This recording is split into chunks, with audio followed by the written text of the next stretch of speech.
So I made a post over on the Patreon page the other day. I said, hey, y'all give me some video ideas, some topics, some storylines around college football that you want to hear me talk about. Not games, who's winning this game or that game, or your reaction to that game, or who's winning the Natty, but topics, storylines, things going on in and around the world of college football you want to hear me talk about. And the list got really long, really quick. We're going to go over some of them today, but this video is sponsored by Sleeper. Make sure you download the Sleeper app, America's #1 daily fantasy sports app on the market. And they got a great new deal for you, courtesy of Uncle Lou. If you haven't signed up for the Sleeper app yet, you're in luck. Download the app today. All new accounts, you're going to get $20 in a free play.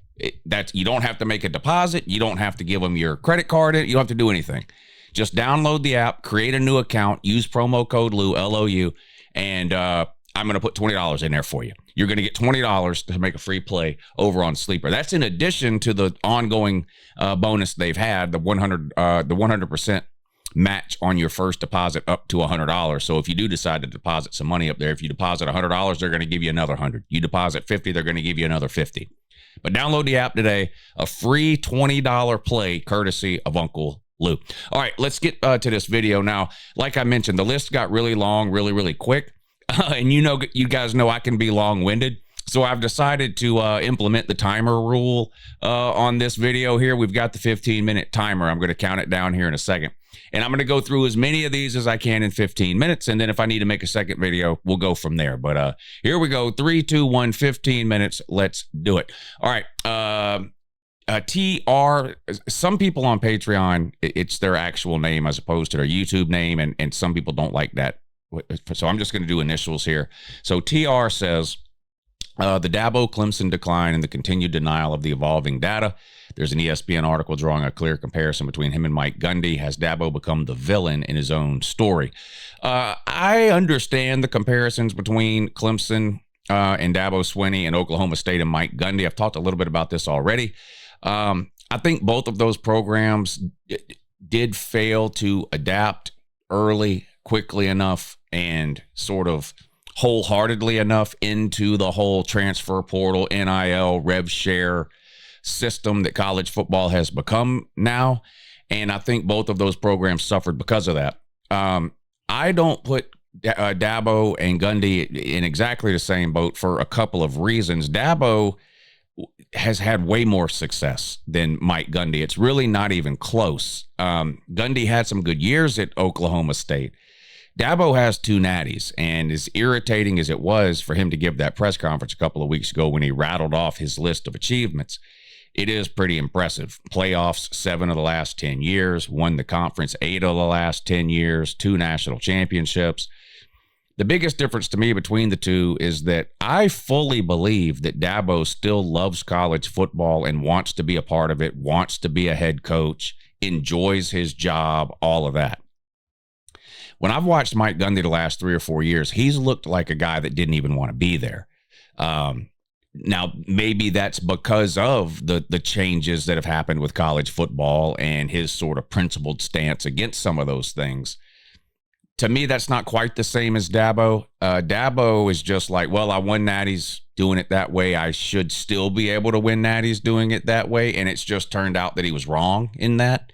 Whereas Gundy, to me, seems to have sort of mentally checked out of college football 4 or 5. Around COVID, shortly after that is when we got the portal and NIL and all that. And all of that sort of seems tied together to me with Gundy. There's also the obvious difference that Gundy was fired and Dabo's just not going to get fired. But it is an interesting comparison. MT over on Patreon says, would like a video explaining why the guaranteed playoff spots per conference is a trash idea. Not all conferences are created equal. Unfortunately, MT, I'm going to have to disagree with you while agreeing with the tail end of your comment. I agree with you that all conferences aren't equal. Conferences aren't equal in any sport on the planet in any year ever. I have talked about this a million times over the last couple of years. I don't care that the conferences aren't equal because they're never going to be. The AFC is never equal to the NFC in the NFL. The American League is never exactly equal to the National League in Major League Baseball. And I can go on down the list there. I don't think that a playoff structure should be based on which conference is better than the other for a couple of different reasons. Number one, the one I just mentioned, they're never equal. They're never equal. Number two, you're going to put yourself in a position where you're changing the playoff structure every year if you do that, and it's way too subjective. For example, I think the Big Ten was the best conference in football in 2024. So who gets to decide who's the best conference? You say all conferences aren't equal. While I agree with that, some are obvious, right?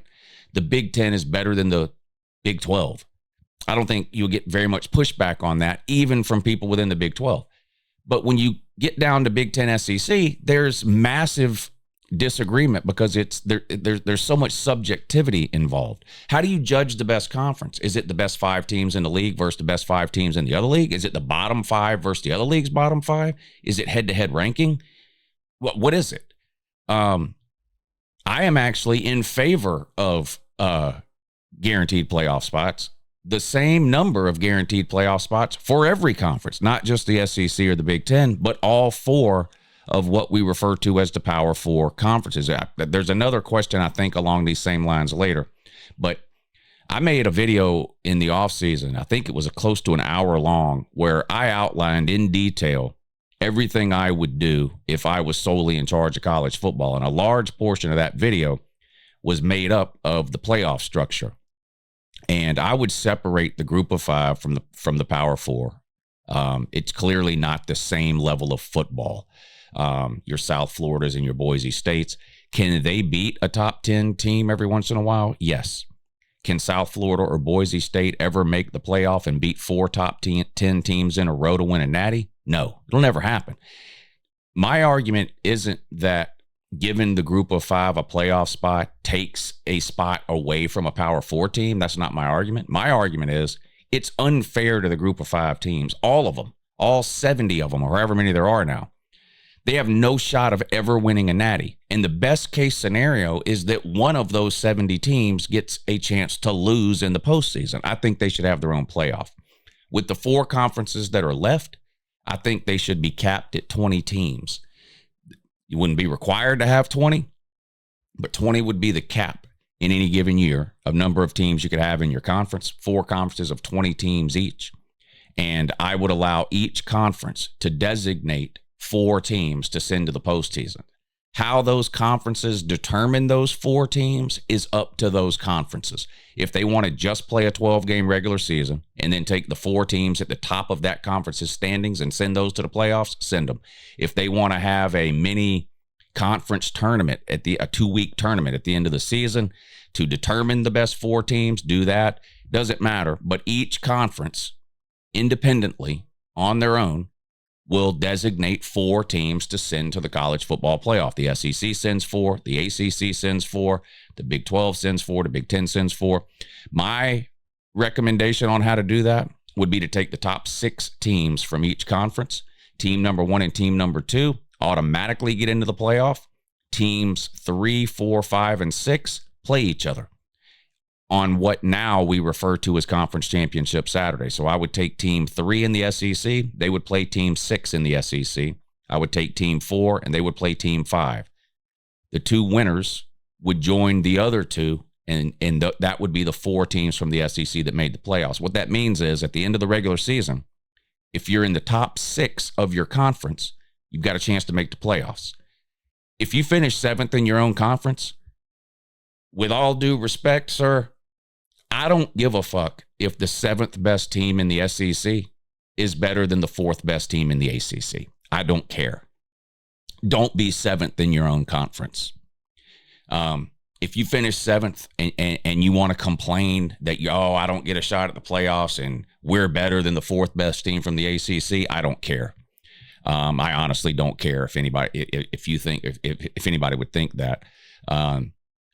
I don't believe in this conference is better than that conference, so this conference should get more teams and that conference should get less teams, because you put yourself in a situation where you're having to change it every year. So I am for guaranteed spots to the playoffs. I'm pro guaranteed playoff spots. I think we should go to a 16-team playoff, and each of the 4 major conferences should designate 4 teams. If you're asking, what about Notre Dame? Notre Dame would have to shit or get off the pot. Notre Dame would either have to join a conference. I would prefer they join to the ACC to stabilize it. But Notre Dame would have to join a conference, or they would not be involved in the college football playoff, because under Uncle Lou's reign of terror, if I were ever college football commissioner, I would immediately institute a 16-team playoff and require that all 4 of the major conferences designate 4 teams at the end of the regular season to send to the playoffs on behalf of their conference. JM says, what's wrong with Georgia against Bama? It's Kirby problem. We've had how many different quarterbacks, how many different coordinators on offensive and defensive? The roster's been turned over 6, 7, 8 times. We've played all different locations, 4 different locations Georgia has played Bama, Athens, Tuscaloosa, Atlanta, Indianapolis. Everything is different. Kirby's the only thing that's the same. It's some sort of mental block that Kirby has with Bama.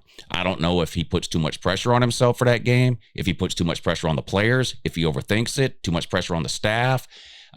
Maybe he underplays it. I don't know what. I'm not in there. I'm not in the meetings. I'm not at practice. I don't hear him talking to the team and the coaches. I don't know. But it's a Kirby issue. It's not a Mike Bobo issue. It's not a Glenn Schumann issue.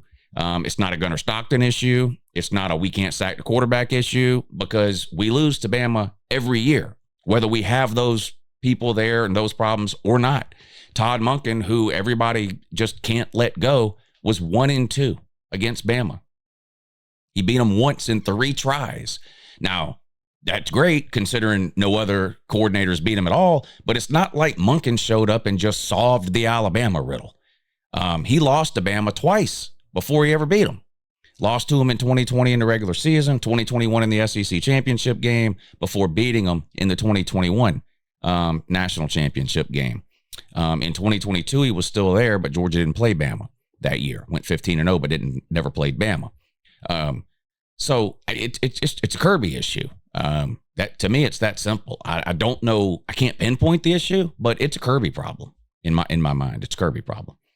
Bad Dog, what's up, Bad Dog? He says, how's the Heisman favorite QBs have looked like ass early in the season? That really is strange. I'd love to go back and sort of look at how this played out in previous seasons, but I don't ever remember a season where, just think about the quarterbacks that were hyped up in the offseason. And I'm guilty of on some of this too.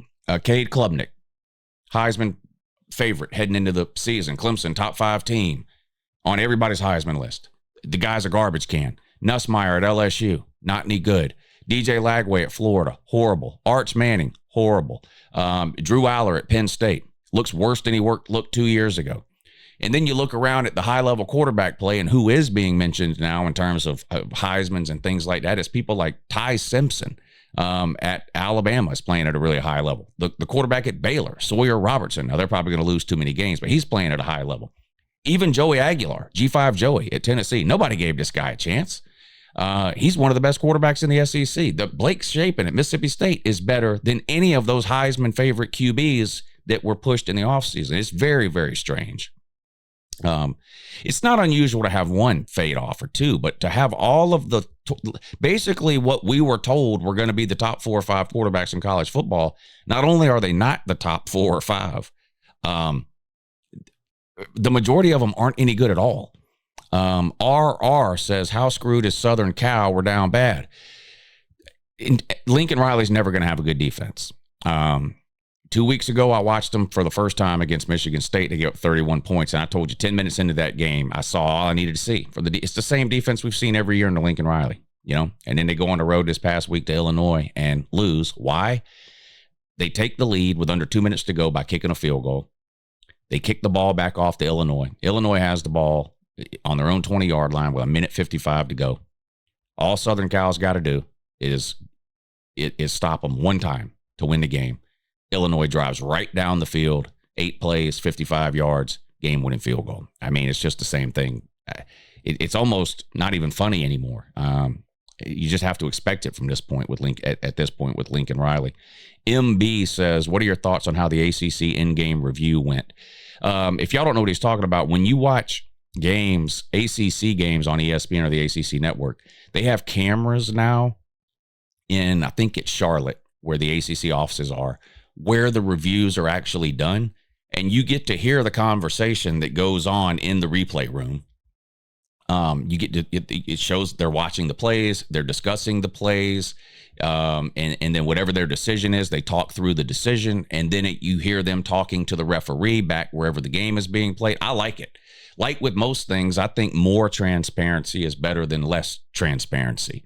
It doesn't mean that we're going to then agree with all of their decisions just because we sort of saw how the sausage was made. But it sort of eliminates a lot of the sort of conspiracy stuff that's out there, I guess. You at least get to hear their thought process. It's the same reason why when I do a top 25 video, it's 30 minutes long. I could easily make that video 2 minutes long, just show you the top 25 and read them off. But I try to explain myself in the top 25 so you at least understand why I ranked a certain team where I did. The ACC is at least allowing us to understand how they came to the conclusion that they came. So I really like it. I like it a lot. Brandon Wyatt says, one I haven't seen covered at all, the NCAA has approved sponsor patches on D1 athlete uniforms, perhaps starting as early as next season. Could you give your take on that and perhaps come up with some good sponsor patches for some different teams? I don't necessarily have a problem with it. I obviously don't want the jerseys turning into giant billboards, but like if there's a logo sort of below the shoulder or something that says Lowe's or Delta or whatever it says, I don't really have a problem with that. If look, these teams need money. They got to pay $21 million a year to the players now. They got to come up with that money somewhere. If they don't put patches on the jersey, then guess where that money's going to come from? Me and you. They're going to want donations like they always do. So I don't have that big of an issue with it. Time's up, so that's going to be it for this video. But last thing on this here. Remind me about that conversation in the offseason. Because I think that's a great idea to do something funny in the off season. Like, what would the funniest possible sponsorship be for, say, Georgia, NASCAR, something like that, because of all the driving related issues they've had. It kind of go around the country, different teams, and find like what would the funniest possible sponsor. Let me know down below some of what y'all might think right now.